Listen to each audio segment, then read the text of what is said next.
আমরা কি কখনো ভেবে দেখেছি আমাদের এক একটি ভোট কেবল একটি সিল নয়, এটি আমাদের সন্তানদের ভবিষ্যৎ, এটি আমাদের আমানত।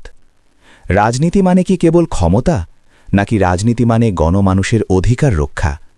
যখন লোভ আর দুর্নীতির ভিড়ে ইনসাফ হারিয়ে যায়, তখন পথ দেখাবে কে? আজকের এই গল্প ক্ষমতার নয়, আজকের এই গল্প আপনার আর আমার আমানতের। চলুন শুনি সেই আড্ডা যা বদলে দিতে পারে আপনার ভাবনা। এই যে আরিফ বাবাজি, ঢাকা থেকে কবে আইলা? তোমাদের তো আর সময় হয় না গ্রামে আসার। তা খবর কি? শহরে তো এখন নির্বাচনের খুব গরম অবস্থা। জি কাকা, কাল আসলাম। শহরে তো মিছিল আর মিটিংয়ের শেষ নেই, সবাই এখন ভোট নিয়ে ব্যস্ত। আরিফ বাপ, তুই তো শিক্ষিত পোলা, আমারে একটা কথা কত, এই যে শোরগোল, এর শেষ কই? আমরা যারে ভোট দেই, হ্যাই দেখি পরে আঙ্গুল ফুলায়া কলা গাছ হয়। ভোট দিয়ে আমাগো লাভ কি?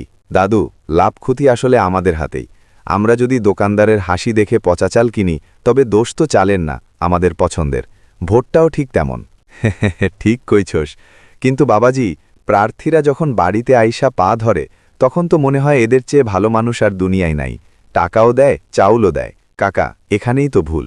যে প্রার্থী আপনার ভোটটা ৫০০ টাকা দিয়ে কিনছে, সে আসলে আপনার আগামী ৫ বছরের সম্মান আর অধিকার কিনে নিচ্ছে।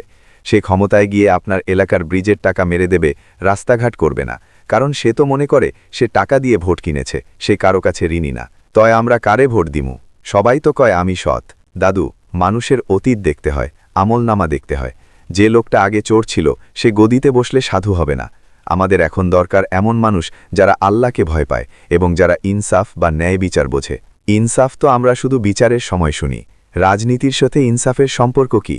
কাকা, আপনার দোকানের দাড়িপাল্লার কথা ভাবেন। আপনি যদি এক পাল্লায় ওজন কম দেন, তবে ক্রেতা ঠকে। রাজনীতিও একটা দাড়িপাল্লা।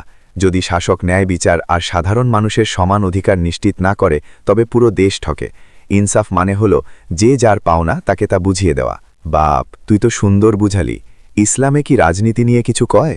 অবশ্যই দাদু, ইসলাম তো শুধু নামাজ রোজা নয়, ইসলাম মানেই হলো পূর্ণাঙ্গ জীবন ব্যবস্থা। সেখানে বলা আছে, আমানত তার কাছেই দাও যে তার যোগ্য। আপনার ভোট একটা বড় আমানত। যদি আপনি জেনে শুনে একজন দুর্নীতিবাজকে ভোট দেন, তবে কেয়ামতের মাঠে আপনাকেও জবাব দিতে হবে কেন আপনি একজন চোরকে ক্ষমতা দিয়েছিলেন। তাইলে আমরা কি করব? আপনারা দেখবেন প্রার্থীর চরিত্র, সে কি মানুষের সেবক হতে চায় নাকি শোষক। আপনারা এমন দলের সাথে থাকুন যারা সৎ লোকের শাসন আর ইনসাফ কায়েম করতে চায়। আমাদের প্রতীক যেমন দাড়িপাল্লা, আমাদের কাজও হবে ইনসাফের পাল্লাকে ধরে রাখা, যেখানে গরিব ধনী সবাই সমান বিচার পাবে। দাঁড়িয়ে ওঠে। আরিফরে, তুই আজকে আমার চোখ খুইলা দিছস।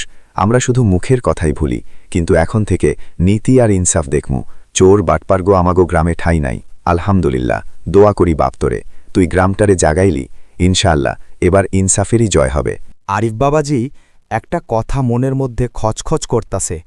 আমরা যদি এখন থেকে ঠিক হই, কিন্তু বড় বড় নেতারা যদি না বদলায়, আমাদের ছোট গ্রামের ভোটে কি দেশের ইনসাফ ফিরব?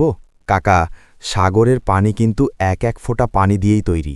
আপনি আপনার ভোটটা ঠিক করলেন, দাদু তারটা ঠিক করল, এভাবেই তো পরিবর্তন শুরু হয়। মনে রাখবেন, অন্ধকারের শক্তি যত বড়ই হোক, একটা মোমবাতিই কিন্তু অন্ধকার তাড়ানোর জন্য যথেষ্ট। আপনি যদি নিজের আমানতটা রক্ষা করেন, তবে আল্লাহর কাছে আপনি দায়মুক্ত থাকবেন। ঠিক কইছস, আমাগোই হাসর নসরের ময়দানে তো নিজের হিসাব নিজেই দেওয়া লাগব। তয় আরিফ, ভোটের দিন তো অনেক মাস্তানরা আইসা ভয় দেখায়, তখন কি করমু? দাদু, ভয় তো আমরা কেবল আল্লাহকে পাব। যারা অন্যায় করে, ভয় আসলে তাদের বেশি। তারা জানে মানুষ জেগে গেলে তাদের সিংহাসন টাকানো যাবে না। আমরা যদি সত্য আর ইনসাফের ওপর একজোট থাকি, তবে কোনো বেশি শক্তি টিকবে না। ইনসাফের শক্তি হল সবচাইতে বড় শক্তি। আমি একটা কথা ভাবতাছি আরিশ, এই যে আমরা এতকাল অমুক ভাই আর তমুক ভাইয়ের স্লোগান দিছি, হেগো চরিত্র কি আমরা দেখছিলাম? দেখি নাই, আমরা অন্ধের মতো চলছিলাম। কাকা, এবার চোখ খোলার সময়। রাজনীতি মানে নেতাকে পূজা করা না, রাজনীতি মানে হলো ন্যায়ের পক্ষে দাঁড়িয়ে অন্যায়ের প্রতিবাদ করা। যে দল বা যে মানুষটা কোরআন সুন্নাহর আলোকে ইনসাফ কায়েম করতে চায়, যারা ঘুষ দুর্নীতিকে ঘৃণা করে, তাদের সাথেই আমাদের থাকা উচিত। ইনসাফের পাল্লাটা যেন কোনো একদিকে হেলে না যায়, সেইটাই হলো আসল কাজ। শোন সবাই, মতিন কাকা আজ থেকে আর কোনো দুর্নীতিবাজ প্রার্থীর চা বানাইব না।